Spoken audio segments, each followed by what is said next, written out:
Well, the end is here. With the elimination of our enemy, we have now come to the conclusion of our story. But when we come to the end of Esther and we read through chapters 8, 9, and 10, we realize that this story doesn't have a neat and tidy epilogue. For even though Haman has met his demise, his order of genocide is still in motion. And so Esther and Mordecai, having now revealed their relationship and true citizenship, are once again left to rely upon the authority and influence of King Xerxes. Esther chapter 8, verses 3 to 8. Esther again pleaded with the king, falling at his feet and weeping. She begged him to put an end to the evil plan of Haman the Agagite, which he had devised against the Jews. Then the king extended the gold scepter to Esther, and she arose and stood before him. "If it pleases the king," she said, "and if he regards me with favor and thinks it is the right thing to do, and if he is pleased with me, let an order be written overruling the dispatches that Haman, son of Hammedatha the Agagite, devised and wrote to destroy the Jews in all the king's provinces.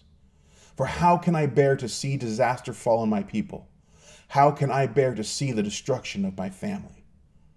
King Xerxes replied to Queen Esther and to Mordecai the Jew, "Because Haman attacked the Jews, I have given his estate to Esther, and they have impaled him on the pole he set up. Now write another decree in the king's name on behalf of the Jews, as seems best to you, and seal it with the king's signet ring, for no document written in the king's name and sealed with his ring can be revoked." Now this is great news. Esther and Mordecai have now been given the authority to rewrite history, or to at least provide a historical course correction to save the children of Israel.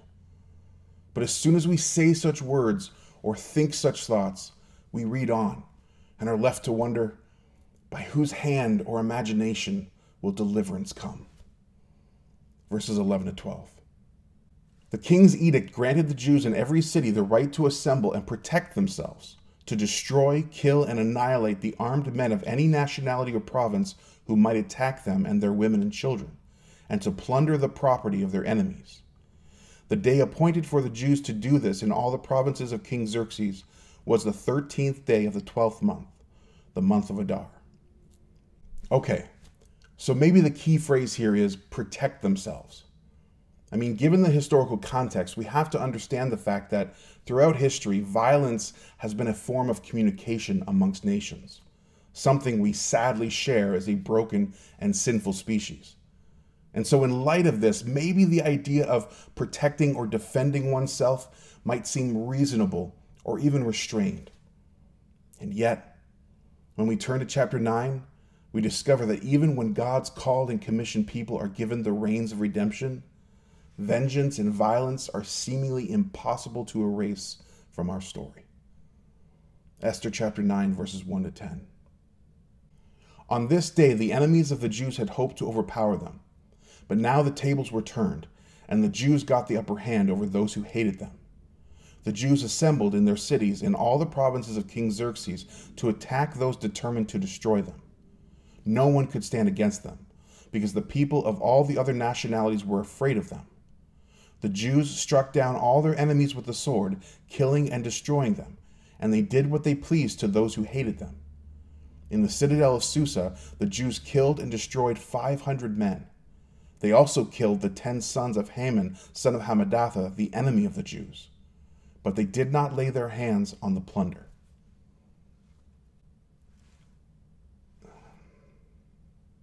"If it pleases the king," Esther answered, "give the Jews in Susa permission to carry out this day's edict tomorrow also, and let Haman's 10 sons be impaled on poles." So the king commanded that this be done.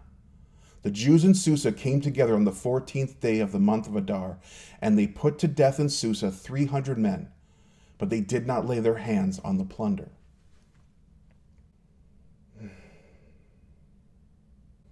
Meanwhile, the remainder of the Jews who were in the king's provinces also assembled to protect themselves and get relief from their enemies. They killed 75,000 of them, but did not lay their hands on the plunder. This happened on the 13th day of the month of Adar, and on the 14th they rested and made it a day of feasting and joy. Well, I suppose they had reason to celebrate? I'm not entirely sure what we're supposed to make of this. I mean, this is a rare circumstance in the Hebrew scriptures in the Old Testament when an act of vengeance or violence is not commanded or inspired by God. And so in the story of Esther, there is no theological discourse to be had about God lowering himself in order to communicate with a broken and sinful species, because his voice is absent from this story. And so technically, these are solely the actions of his people. This is what happens when the tables are turned. And yet, maybe, just maybe, there might be a whisper of hope, a glimmer of something greater taking shape here. You see, because at the very least, we must take note that repeatedly throughout these passages we're told they did not lay their hands on the plunder, and the killing of women and children are not included in their actions. And so as small or seemingly insignificant as this might seem, the truth is, in the scope and trajectory of history, and in light of God's progressive revelation throughout Scripture, this seemingly small and insignificant detail does suggest something greater is at work here. You see, because we cannot erase the evils of our history, nor should we try to. We can't pretend our past does not exist, that we didn't make those mistakes, that we've actually been just as vengeful and violent as our enemies, that we weren't and maybe still aren't ready to embrace the entirety of God's greater purposes and plans. Because I mean, even when God came and lived among us and revealed himself fully in the person of Jesus Christ, we still weren't ready for it. Our selfish, sinful, tribal, and territorial tendencies still took over and put an end to his advent. And yet, he overcame our evil, and he invites us still to this day, by the power of his resurrection, to be overcome. You see, because our stories end just like Esther's story, with subtle and holy hints, the divine, the author and spirit of our story, can be heard and seen working in our midst, calling us and inviting us to take a step in his direction, no matter how small or seemingly insignificant.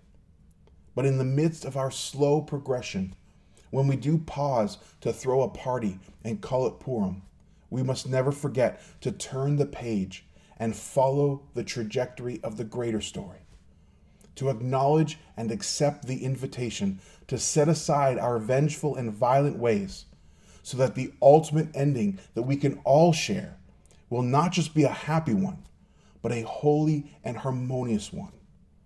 So that the ultimate act of divine deliverance does not arrive by our hands and imagination, but only by he who has overcome.